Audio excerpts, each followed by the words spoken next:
Welcome to FightingGators.com. I'm Allison Banko, joined by Cody Jones. We're here at McKeithen Stadium, where Florida just clinched the series over Duke. Today was a huge game, 16-5 win over the Blue Devils. Zach Powers had a huge game, hitting 2 grand slams after sitting out last season. Cody, talk about his performance. Well, yeah, obviously had a big game today. I think has really helped this team quite a bit. And he didn't start on Friday night. These past 2 days, his presence in the middle of the lineup has really helped this team. He's a guy that missed all last season, had labrum surgery in his right shoulder.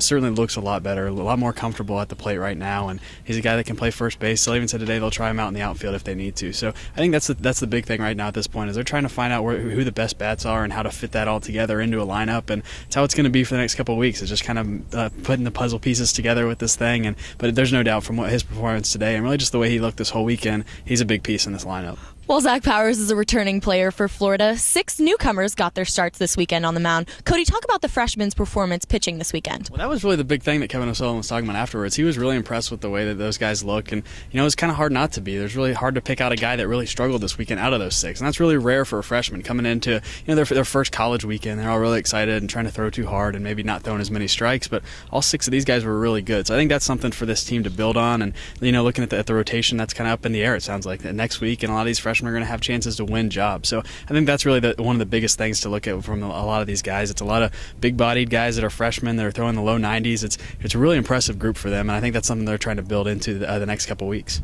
Cody, like you said, the pitchers are up in the air at this point, but looking to Tuesday against UCF, who do you think the midweek starter is probable to be? Well, he said it's still up in the air right now. They're trying to decide who that's going to be. I really think it's going to be an upperclassman, maybe a guy like Keenan Kish, who didn't throw today. I think maybe you go with him for a couple innings, but ultimately what they're going to do is the same thing they've done the past couple years. They're going to piece it together, 2 or 3 innings for one guy, 2 or 3 for another. But I think when you go on the road, especially to a place like UCF that always gets up for playing Florida, I think they want to go with a veteran on the mound. So I think it'd probably be maybe a Kish or somebody who has experience in this program. That was a great season opener for Florida. On Tuesday, they play UCF. In the meantime, keep it locked on FightingGators.com. For Cody Jones, I'm Allison Banko.